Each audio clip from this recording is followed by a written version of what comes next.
E eu convido você a abrir a sua Bíblia no livro, na Epístola de Hebreus.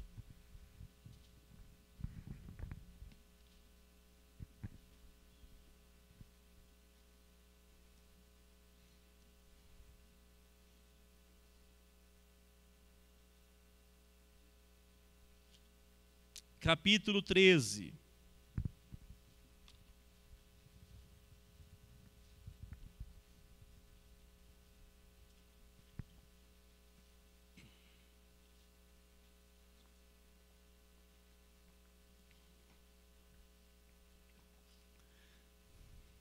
Nós leremos juntos o versículo 20 e o versículo 21. Mesmo assentados, vamos ler bem forte, capítulo 13 de Hebreus, versículo 20 e 21. Diz assim a palavra do Senhor. Encontraram?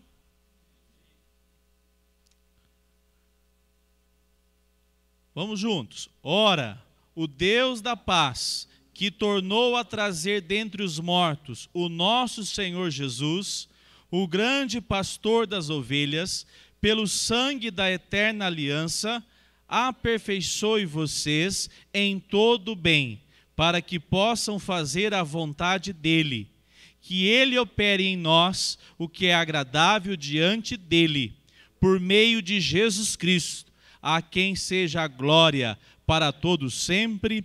Amém. Amém. Obrigado, Senhor, por esta noite. Te louvamos, te exaltamos por cada família aqui reunida, pela tua igreja. Te louvamos pelo privilégio que temos de livre acesso ao Senhor por meio de Cristo Jesus. Te louvamos pela liberdade de culto que temos no nosso país, na nossa nação, nesta cidade. Te louvamos porque temos a tua palavra em nossas mãos. Obrigado, Senhor. Edifique as nossas vidas por meio do teu Espírito nesta hora.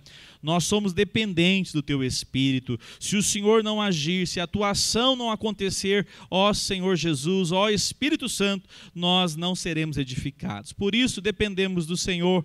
Tenha misericórdia de nós. Fale através agora, Senhor, da tua palavra que foi lida e que o Senhor possa receber toda a honra e toda a glória em o nome de Cristo Jesus. Amém. Amados irmãos, a Epístola aos Hebreus é uma das epístolas de maior profundidade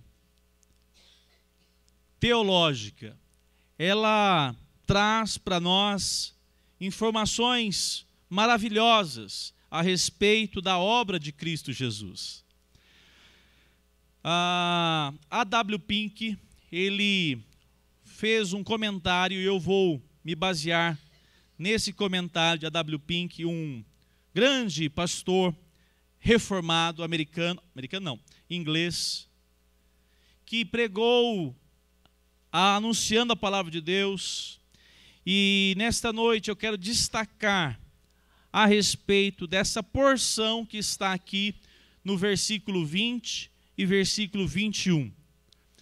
Como é que está o título em negrito aí na sua Bíblia? Doxologia. O que significa isso?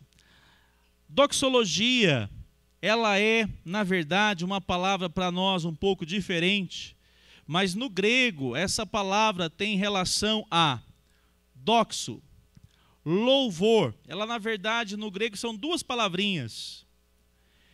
Doxo, louvor, honra. E também a palavra logos, que significa logos? Palavra. Palavra de louvor, palavra de honra.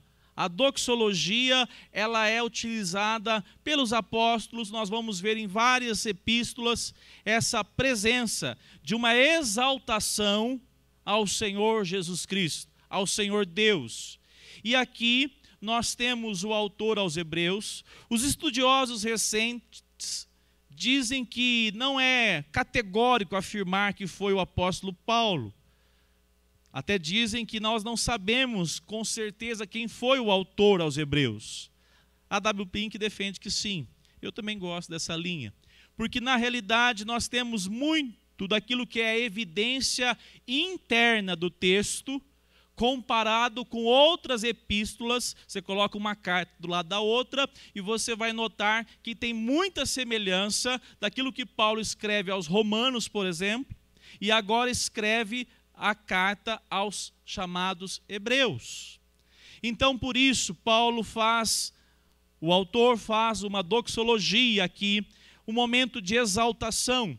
Só que ele é tão profundo que nós temos aqui, podemos chamar de uma pequena síntese daquilo que toda a epístola apresenta a respeito da obra de Cristo Jesus. O judaísmo foi marcado, caracterizado pela manifestação dos homens, o seu pecado, a morte e o afastamento de Deus, a morte espiritual, e depois também um perpétuo derramamento de sangue através das ofertas feitas por animais. Contudo, Deus se afastou de toda essa obra, de maneira que essa obra, quando Cristo se revela, ela é deixada para trás.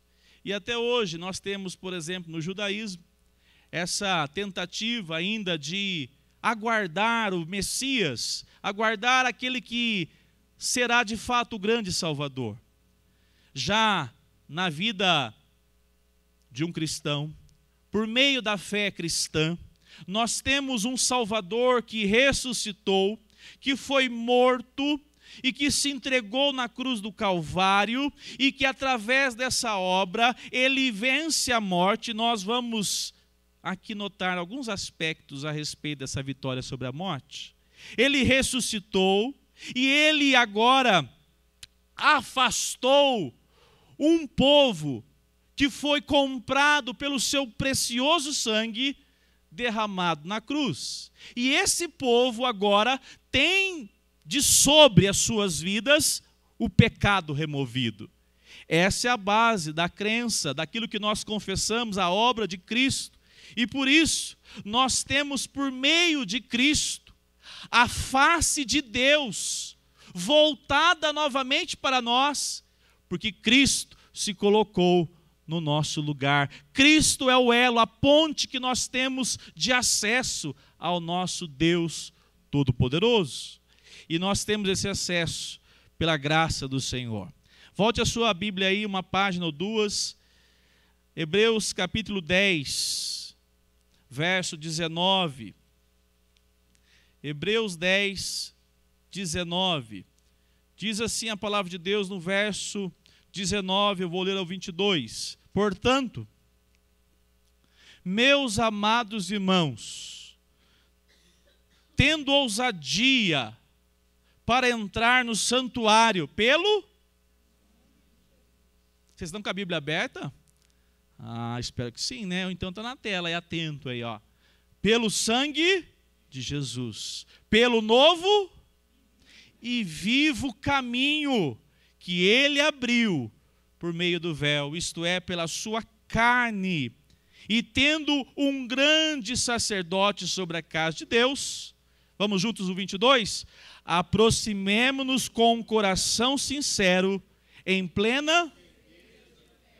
Louvado seja o nosso Deus. Vamos parar até aqui na parte A do versículo. A palavra de Deus nos apresenta então agora que nós somos encorajados a nos aproximar de Deus em plena confiança. Confiança que a palavra do Senhor nos dá, nos revela, para que nós possamos nos achegar não confiados por causa dos nossos méritos, pelo nosso discernimento, mas por causa do nosso mediador, o grande sumo. Essa figura sumo sacerdote era muito comum lá no Antigo Testamento. Tinha alguém que representava o povo de Israel, fazia um sacrifício inclusive anual, só ele podia entrar no local que Deus definiu como Santo dos Santos, e ali ele oferecia diante do propiciatório o sangue daquele animal que havia sido morto. E ali havia a propiciação dos pecados. Agora, o texto nos apresenta que Cristo é o nosso sumo sacerdote. E por causa desse sumo sacerdote, nós temos acesso ao nosso Deus. A adoração a Deus, o louvor, a exaltação, ela é demonstrada pelo apóstolo, ela é demonstrada pelo autor. Nós temos então pontos preciosos para nós observarmos a respeito de uma pequena parte desse texto, que não vai dar, e eu quero até depois dar continuidade, mas Hebreus capítulo 10, nós temos uma palavra, e diz assim, um título, o Deus, qual que é o título que Paulo dá a ele aí? É o Deus de Hebreus, capítulo 13,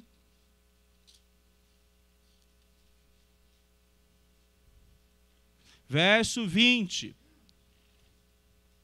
O Deus da... Esse não é um título qualquer. O Deus da paz. É esse título que o apóstolo dá no seu início da doxologia. Alguns vão dizer que cada termo que é utilizado nas Escrituras, eles são tantas vezes refletidos. Não é colocado aleatório. Não é colocado sem um propósito definido. A expressão, o Deus da paz, é um dos atributos que apresenta Paulo como autor dessa epístola. A W. Pink, diz que nós temos em 2 Tessalonicenses, nós temos em Filipenses, a utilização do termo Deus de paz, o Deus da paz, e somente o apóstolo Paulo utiliza essa expressão, esse título. Eu vou ler para vocês 2 Tessalonicenses, capítulo 3, verso 16, diz assim, que o Senhor da paz, Ele mesmo, dê a vocês a paz, sempre e de todas as maneiras, o Senhor esteja com vocês. Lá em Filipenses, capítulo 4, verso 9, eu vou ler para você não perder depois, fica com o dedinho em Hebreus. Diz assim a palavra de Deus, o que também aprenderam, receberam e ouviram de mim, e o que viram em mim, e isso ponham em prática, e o Deus da paz estará com vocês. É esse atributo, essa característica, esse título que o autor apresenta a respeito de Deus, o Deus da paz.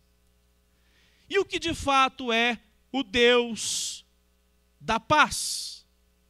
O Deus da paz também é um título forense, ou seja, há sim uma necessidade de um grande tribunal. E por causa do quê? Tribunal, quando você pensa em tribunal, é porque alguém cometeu algum delito, algum erro. E de fato, a palavra de Deus nos mostra que como Deus é reto, perfeito, Ele pode ser juiz diante dos homens. Sendo reto juiz, o que Ele fez? Ele proporcionou a reconciliação do seu povo mediante a sua própria justiça. Quando nós temos a palavra do Senhor, nós temos acesso a toda a história do homem, do ser humano sobre a terra. E a palavra de Deus nos apresenta que por causa do conflito que houve, movido por meio da presença do pecado, nós estávamos então afastados de Deus. E essa entrada do pecado no mundo perturbou a harmonia que havia entre Deus e o homem. E marcou o início da discórdia e da guerra. E se você pensa que o homem baixou as armas e foi se esconder, não. O homem continuou com a arma empunhada, rebelde contra Deus, sem se voltar para Deus. É isso que a palavra de Deus nos apresenta. Nós temos, por exemplo, o texto lá de Efésios, que daqui a pouquinho eu vou citar a vocês, mas a palavra de Deus diz assim, que nós, nos nossos delitos e pecados, nós nos afastamos e não havia prazer em nós de estarmos na presença desse Deus santo. A palavra do Senhor nos apresenta que por meio de uma ação judicial. Por quê? Porque lá no Salmo 7, dá para jogar aí? 7:11. Vamos ler juntos na tela aqui para a gente ler uma só voz? Diz assim a palavra do Senhor, Salmo 7, versículo 11. Deus...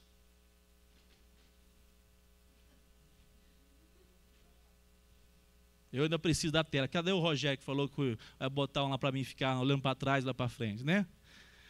Deus, vamos lá juntos? Deus é justo juiz. Deus que sente... Quando alguém falar que Deus é amor, você diz assim, e Ele também é juiz. E sente indignação. Ele fica indignado com a impiedade. Ele não compartilha com a injustiça. Ele odeia a injustiça. Ele odeia a iniquidade. E a palavra do Senhor nos apresenta que Ele, sábio como é, perfeito, Ele preparou o plano de restauração da sua igreja. Restauração a pessoas rebeldes como eu e você. Ele prepara essa restauração pela sua sabedoria graciosa, maravilhosa, sabendo Deus que nós jamais baixaríamos as nossas armas, jamais nos renderíamos pela nossa própria capacidade de reconhecê-lo como Deus. Deus elaborou o plano de restauração sobre a vida da sua igreja, sobre o seu povo. Existe até, a gente conversa muito agora, né, Lucas, algumas operações, né? Uma operação tal, operação dia agora d'água suja. Cadê o Ivan? O Ivan foi fazer, como é que chama esse negócio de acompanhar os trilheiros? Arrumaria o povo, né? Proteção do povo. Escolta, tipo uma escolta, uma boa palavra aí. Apoio, né? Aí ele falou, pastor, eu vou lá ajudar o povo que está pagando o preço daquilo que já foi pago na cruz do Calvário. Tá certo. Aí ele mencionou, vou lá, pastor, porque tem um trabalho aí, e eu apoio lá, nem sei qual que é o trabalho certinho, mas ele foi. E é interessante, porque há uma operação para que ninguém seja atropelado, não é assim? Para os carros não deixar de enxergar os romeiros. Houve uma operação da Santíssima Trindade para salvar a sua vida, para salvar a sua igreja, a igreja que é do Senhor. A igreja não é do homem, a igreja é de Cristo. Uma operação onde envolveu as 3 pessoas da Trindade. E esse plano foi elaborado de maneira que agora nós temos a discórdia, nós temos aquilo que é inimizade, nós temos aquilo que era a produção do nosso coração de miséria, levada por meio daquele que se tornou o nosso mediador, aquele que assumiu a nossa culpa. E a palavra de Deus diz que o local onde era de discórdia e removida foi, agora é de amizade, restabelecidos na presença desse Deus santo. A palavra do Senhor nos mostra que um aspecto desse Deus de paz, o Deus da paz, a palavra do Senhor diz lá em Romanos capítulo 8, verso 1, agora pois, já não existe nenhuma condenação para quem? Para todos que estão no mundo, é assim? Para todos que vão à igreja, é assim? Para todos que são presbiterianos, não? para todos que estão em Cristo Jesus. Então, é um segundo aspecto do Deus de paz. O Deus de paz, o Deus da paz, é um Deus que através da palavra de Deus, através das Escrituras, nos apresenta que é um título restritivo. Restritivo. Por que ele é restritivo? Porque a palavra do Senhor diz que já não há condenação para aqueles que estão em Cristo. O justo juiz ainda clama. O justo juiz olha para a sua igreja e vê, por meio da obra de Cristo, uma vez para sempre, satisfeita a sua justiça. Mas a palavra do Senhor nos apresenta, e eu quero que você abra a sua Bíblia ou você acompanhe se a sua Bíblia é versão diferente. João capítulo 3, versículo 36. Evangelho de João, quando é o primeiro texto de João. Quando fala as cartas, epístola de João, aí é lá no final, primeira, segunda, terceira. Evangelho de João, capítulo 3, verso 36. Olha o que diz a palavra do Senhor. Por isso, quem crê no Filho tem a... Quem se mantém rebelde contra o Filho não verá a vida. Vamos juntos depois da vírgula? Mas sobre ele permanece a ira de Deus. Vamos entender o versículo? Por isso, quem crê no Filho tem a vida eterna. E quem se mantém rebelde contra o Filho não verá a vida. Aí eu pergunto para vocês, porque a ira de Deus virá sobre ele. É assim que está no texto? Porque a ira de Deus um dia chegará sobre ele. É assim que está no texto? Mas como é que está? Permanece, porque ele já está diante de Deus, ele está afastado de Deus, e a ira de Deus está sobre essa pessoa. Esteve sobre nós. A palavra do Senhor nos apresenta que somente em Cristo Jesus nós somos livres, libertos da ira de Deus. A palavra do Senhor nos apresenta em Romanos capítulo 1, verso 18. Na tela aqui, mais rápido para a gente ler juntos. A ira de Deus, 1,18, se revela do céu contra toda impiedade e injustiça. O que é injustiça? Tudo que não é? Tudo que não é justo, então é o quê? Pecado. Pecado contra Deus. Uma mentirinha do gasto, pecado. Mas um pensamento malicioso, esse pensamento todo mundo tem, pecado. Mas uma palavra que não devia ter falado, pecado. A injustiça é tudo que Deus não é, porque Ele é justo, Ele é perfeito, Ele é santo.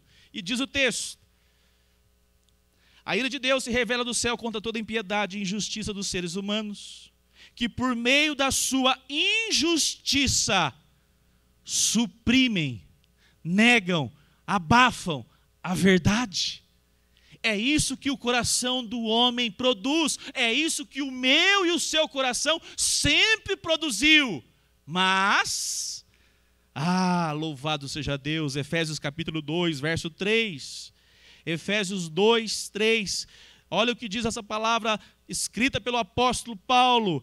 Entre eles também, nós todos andávamos no passado, segundo as inclinações da nossa carne, fazendo a vontade da carne e dos pensamentos, e éramos, por natureza, filhos de quem?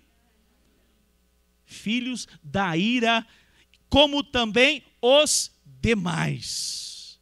Ou seja, meu amado irmão, nessa noite eu quero trazer uma palavra importante para você. Se você não estiver ligado à pessoa de Cristo Jesus, você está debaixo da ira de Deus. É essa palavra que as pessoas precisam ter entendimento. por meio da proclamação. Nós vamos falar daqui a pouquinho sobre isso também. Mas eu quero então, nesta noite, refletir com os irmãos. Quando o homem entra neste mundo, a Olívia, essa já é eleita do Senhor, amém? Ganhamos uma camisetinha, Olívia, pensa um pai babão. Eu não sabia que ia ficar babão, não. Agora, dá presente para a menina e a gente fica feliz, Márcio. Por sinal, vamos marcar um show de fraldas aí que o pastor está precisando, viu, irmãos? Luciano, pode ajudar aí, bota lá no YouTube, anuncia, outdoor. Cada um pacotinho vai dar bom. Pastor Pidão, né? Amados irmãos, qualquer ser humano que nasce nesse mundo, a palavra de Deus nos apresenta que ele, não estando em Cristo, é um desprazer. A.W. Pink fala, um desprazer judicial diante de Deus.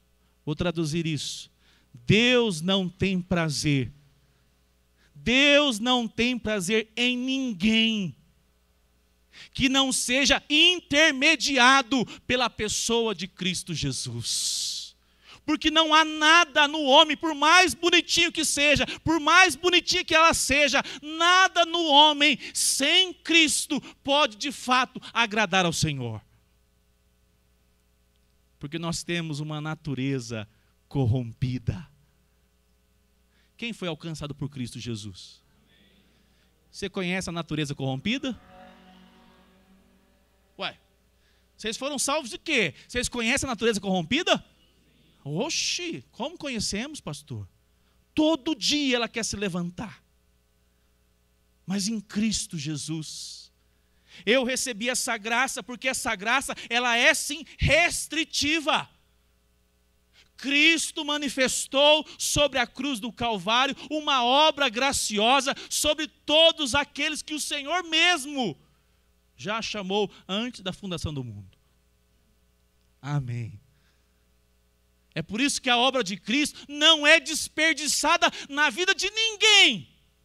Porque sobre todos aqueles que Cristo mesmo conheceu, chamou de antemão, antes e sabendo tudo que você produziria, Ele mesmo vocacionou você para que você estivesse unido a Cristo Jesus.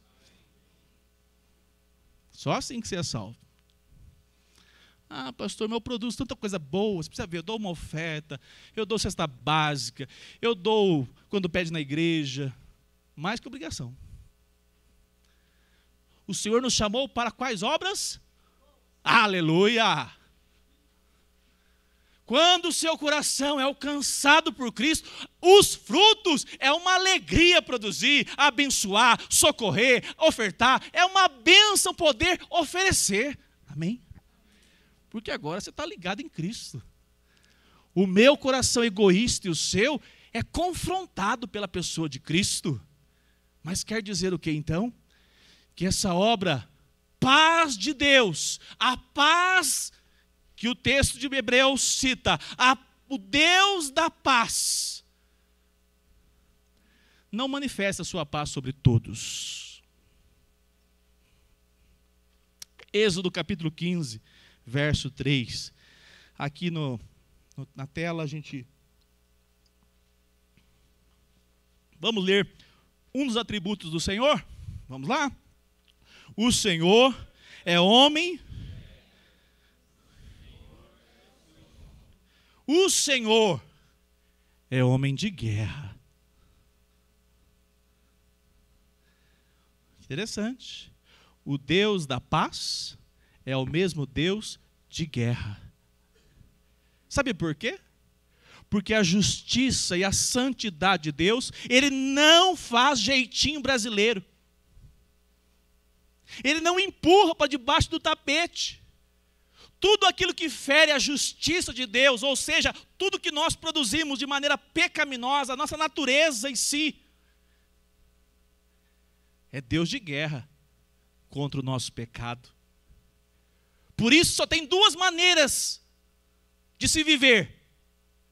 Ou está debaixo da poderosa mão do Senhor, e pode se achegar hoje nesse culto, pode se achegar amanhã, segunda-feira, na sua casa, entrando com confiança, mediante Cristo Jesus, mediante o que Ele fez na cruz, e você se achega na presença de Deus, e mediante Cristo, você é ouvido, você é perdoado, você é santificado, você é abençoado, ou então estará debaixo da potente mão irada de Deus, onde tudo que o homem produzir, um dia prestará conta diante desse tribunal poderoso, glorioso de Deus.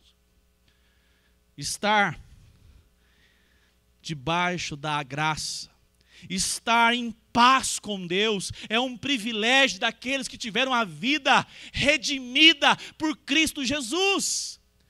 Experimentar dessa paz é não lutar contra Deus. Experimentar dessa paz é não ter esse Deus vingador. Afinal de contas, eu fico feliz, eu tenho que confessar, eu fico feliz em saber que Deus não fecha os olhos diante da impiedade. Porque senão a gente era todo matador de aluguel. Não era não? Oxe, fazer um curso. Vamos resolver aqui. Vamos resolver agora. Não levante. Não seja instrumento da sua própria natureza, da sua carne, da sua ira. Confie nesse Deus que você conheceu. Ele é o Deus que trará reto juízo sobre todos que pisam sobre esta terra. Eu não sei de você, mas o meu coração é consolado com isso. Não passa despercebido. Aqui pode, a justiça aqui nesse contexto nosso então, hein? Misericórdia. Mas diante de Deus, nada passará. Ou se arrepende e confessa que estava em rebeldia contra Deus e que precisa ser reconciliado por meio da paz que só Cristo dá, ou será eternamente condenado. É assim que a palavra de Deus apresenta.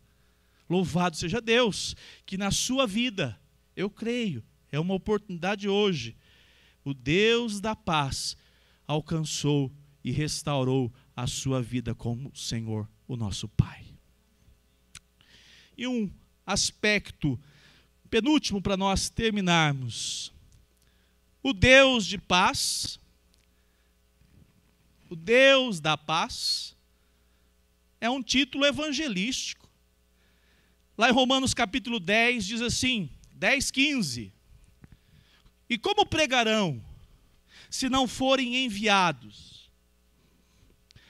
Como está escrito, muitos conhecem, quão formosos são os pés dos que anunciam as coisas boas, o evangelho da paz.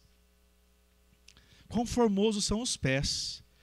Paulo foi o apóstolo dos gentios. Você já pensou que maravilha? Ele levava uma carta, ele escrevia, ou ele chegava no local e anunciava o Deus da paz. O Deus que agora pode trazer a solução de um coração que não consegue se aquietar com nada. Nem com família, nem com dinheiro, nem com casamento, com nada que esse mundo produz e dá e oferta. Nada. Mas aí Paulo chegava e anunciava que o que precisa o homem de fato é experimentar a paz de uma vida que estava longe de Deus, afastada de Deus e que agora se conecta por meio de Cristo Jesus. Você conhece alguém assim? Você convive com pessoas que vivem em angústia, que não sabem que de fato essa vida sem a pessoa de Cristo jamais haverá satisfação? Essa manifestação evangelística deve acontecer, porque nós temos que anunciar que o Deus que nós servimos é um Deus da paz. O Deus da paz que por meio do seu Filho, esmagado na cruz do Calvário, por meio da sua vida santa, e por meio dos seus sofrimentos, Ele conquistou, Ele trouxe a nossa reconciliação, para que hoje você experimente desse privilégio de ter paz de Deus no seu coração. A palavra do Senhor nos mostra, Colossenses 1:20. Olha o que diz lá esse texto, Colossenses.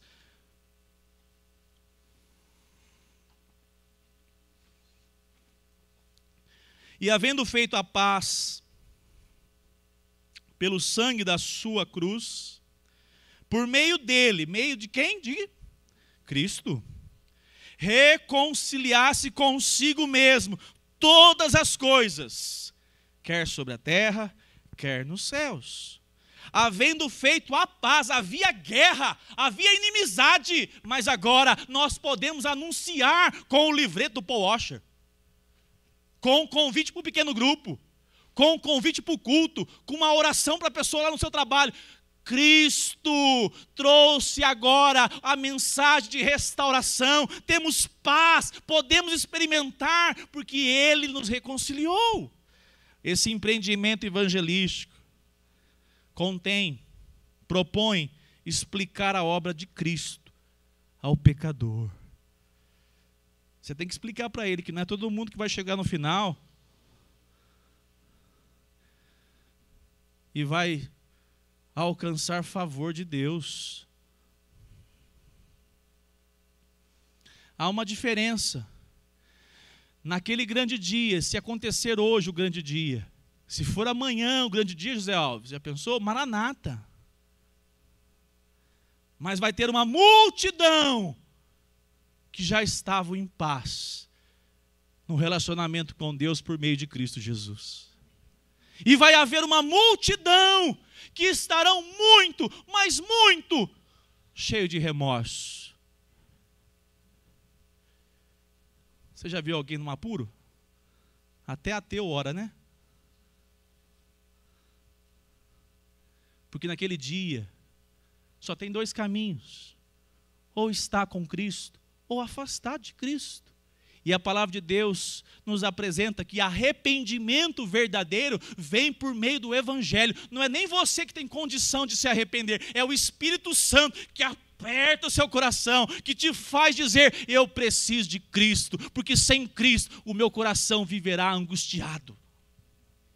A palavra do Senhor, as Escrituras Sagradas, diz: justificados, pois, mediante... Você é justificado diante de Deus por meio de Cristo Jesus, que é o objeto da nossa fé, através de uma dádiva que Deus dá ao homem e à mulher que Ele mesmo escolheu, a fé. Até a fé não é sua, vem de Deus. Ele que produz no seu coração. A fé vem pelo ouvir, e o ouvir da pregação de Cristo, da pessoa de Cristo Jesus, da palavra. A fé é uma dádiva dos escolhidos do Senhor. A fé é daqueles que o Senhor mesmo teve um plano de salvação. Perceba que todos estavam debaixo da... Então já tinha uma sentença. Qual era a sentença final? Condenação, morte. E Deus chama conforme Ele. É melhor você ou Deus decidir quem Ele chama? Eu descanso nele, viu, Marquinhos? Até para a conversão dos meus parentes, eu fico mais feliz e agraciado e confortado. Porque quando eu oro, eu falo: Senhor, eu creio que o Senhor tem muitos aqui chamados pelo Senhor, converte eles. Porque se dependesse dos cabeçudos entender o Evangelho, quando que eles chegariam? Nunca. Porque o Evangelho é poder de Deus para a salvação de todo aquele que nele crê. Temos paz com Deus por meio de nosso Senhor Jesus Cristo. E eu quero terminar essa parte em Zacarias 13:7. Olha só o que Deus preparou para você.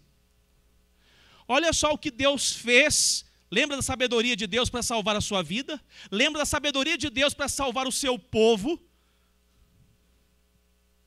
Os judeus acreditaram que era por causa das obras que eles produziam que eles seriam salvos. Eles acreditaram nisso. Eles não enxergaram como Abraão enxergou, que era pela fé. Não era pelo mérito do homem. Não é pela corrente sanguínea. Não é porque você nasceu numa família de presbiteriano de 5 gerações. Não, é por causa dessa dádiva maravilhosa que Deus proporcionou por meio de Cristo. E olha só como foi o meio que Cristo preparou. Profecia de Zacarias, 400, 500 anos antes de Jesus pisar nesse mundo. Levante-se, 13:7. Ó espada, e ataque o meu pastor, e aquele que é o meu companheiro, diz o Senhor. Quem está dizendo isso é o próprio Deus, chamando ele de companheiro e de pastor. E ele diz, invocando, levante-se a espada contra ele. Fira o pastor, e as ovelhas ficarão dispersas. E voltarei a minha mão para os pequeninos. Saiba de uma coisa, amado irmão, quando Deus estava ferindo Cristo Jesus, apesar de toda a obra sangrenta, Ele dava um sorriso, porque via a sua vida, via a sua igreja redimida pelos séculos dos séculos. Aleluia, louvado seja o nosso Deus. O castigo que estava sobre Ele nos trouxe o quê? A paz. Aí você diz, mas por que Deus salva um, não salva outro? Vai conversar com ele um dia.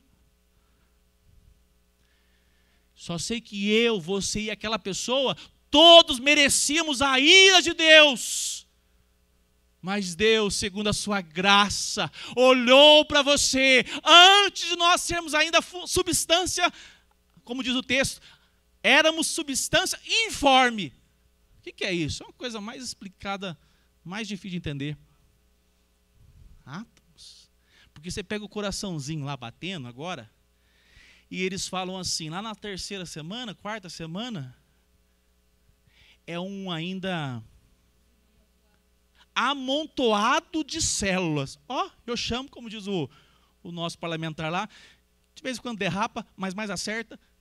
Para mim é vida, é filho, é filha. Amém? Se você é abortista, você não conheceu Cristo Jesus ainda. Esse é o Deus da vida.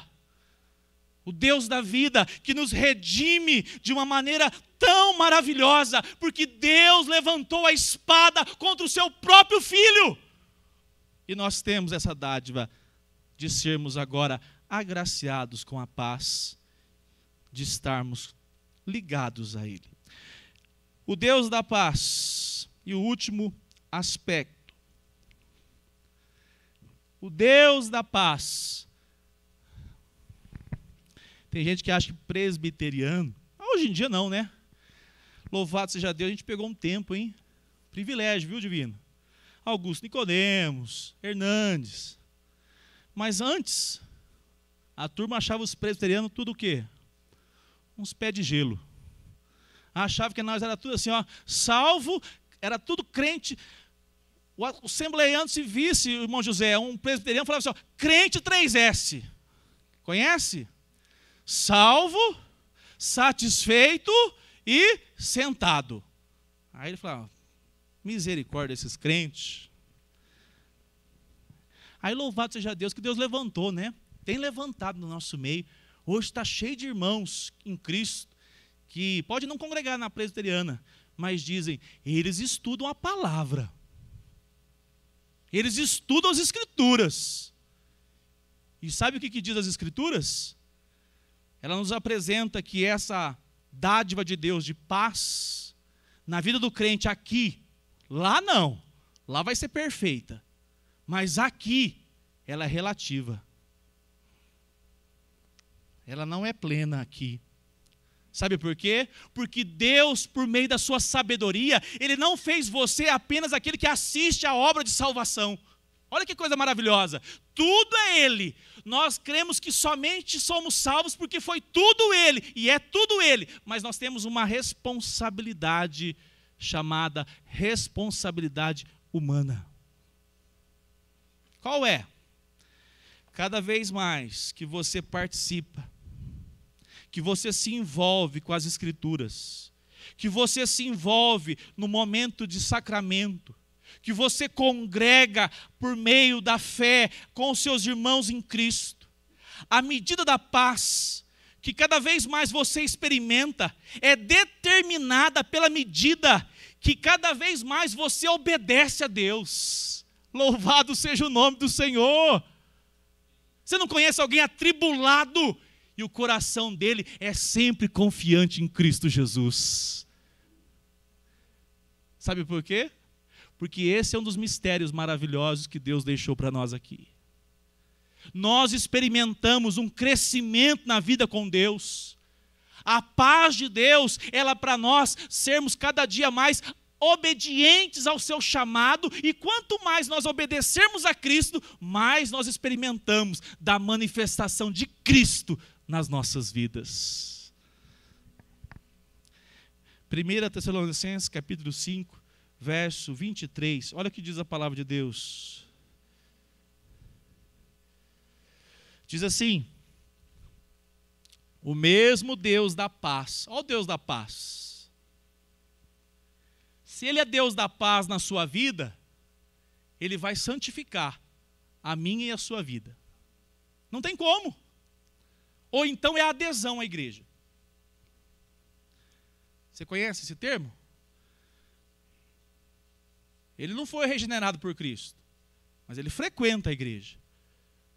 Ele não está com o nome ainda lá no livro da vida. O Senhor ou está e não se converteu ainda, né? Pode ser também isso. Falta é conversão para ele. Porque o dia que ele se converter de fato, ele vai dizer: o pecado não pode me dominar, porque em Cristo Jesus eu fui liberto do poder do pecado. O pecado agora dói no meu coração. E olha o que diz a palavra: o mesmo Deus da paz o santifique em tudo, e que o espírito, a alma e o corpo de vocês sejam conservados íntegros, irrepreensíveis na vinda do nosso Senhor Jesus Cristo. Ora, o Deus da paz, a paz que nós tanto desejamos experimentar, ela é marcada pela santidade. Como era o universo antes da rebelião que houve de um antigo anjo, que depois se tornou anjo maligno? Só santidade. Tudo era justo, tudo era santo, tudo era perfeito, até que houve essa rebelião, e essa rebelião produziu injustiça. E por meio dessa manifestação, agora nós temos o agir, a manifestação do pecado, que traz conflito e miséria na vida das pessoas. A santidade gera paz de consciência. E eu vou citar uma frase, A.W. Pink diz: a santidade é agradável a Deus, e quando Ele se agrada, tudo é paz. Só os crentes podem dizer amém. Você já experimentou o seu coração restaurado da graça e da paz do Senhor? Você fala assim: ô Senhor, como é bom ser perdoado. Senhor, como é bom te agradar. Como é bom corrigir alguma coisa e ver que de fato foi um chamado do Senhor à correção e me fez tão bem. Porque o seu coração, o seu coração é chamado para experimentar de paz.